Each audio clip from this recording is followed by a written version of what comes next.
В селе Приютное состоялось открытие памятника жертвам депортации калмыцкого народа. Его установили на мемориальном комплексе Приютненского районного центра.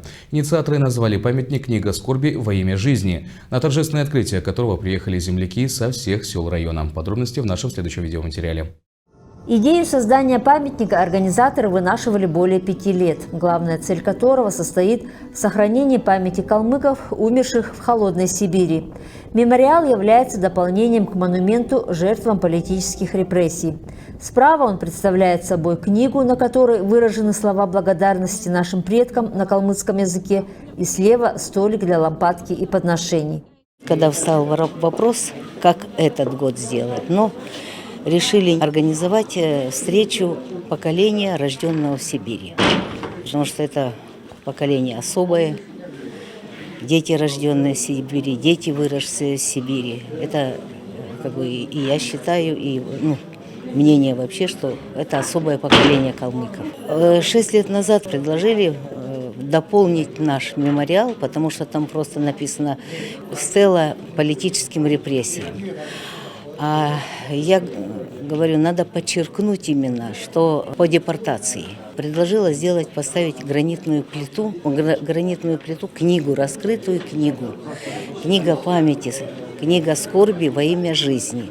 Право открыть памятник было предоставлено главе Приютненского района Басану Манжикову и почетному жителю района Надежде Куникиной.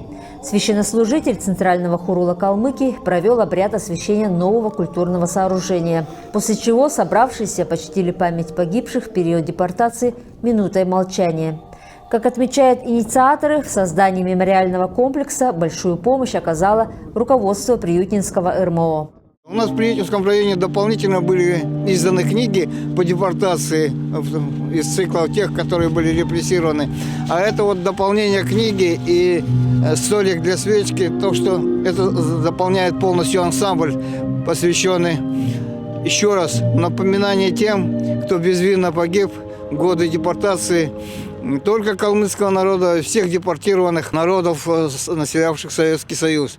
Поэтому в этом плане это нужно память, книга памяти нужна ныне живущим людям, чтобы помнили, что спустя 80 лет были такие трагические, но тем не менее те события показали сплоченность всего советского народа, которые помогли друг другу выжить в этих непростых условиях.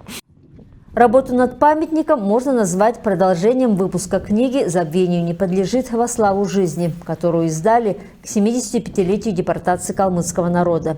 Инициативная группа – это неравнодушные жители района, сплотились ради благого дела и не смогли пройти мимо памятной даты 80-летия депортации. Ведь некоторые из них относятся к тому поколению, кто родился в далекой Сибири. И даже спустя 8 десятков лет воспоминания детства всплывают у них со слезами на глазах. Это глубоко эмоционально по содержанию подготовка была. И надо отдать должное оргкомитету, главе Приютненского района Басану Вячеславовичу, которые откликнулись на эту идею. А идея вынашивалась 75-летие депортации калмыцкого народа, тогда, когда мы усилиями всех жителей Приютненского района мы издали книгу, посвященную памяти депортированных земляков. И спустя 6 лет мы смогли реализовать эту идею. И сегодня у нас было открытие памятной книги.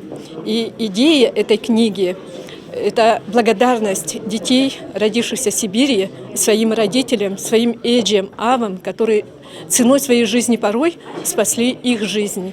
И сегодня, уже став взрослыми, сами став дедушками, бабушками, они смогли оценить тот подвиг, который они совершили.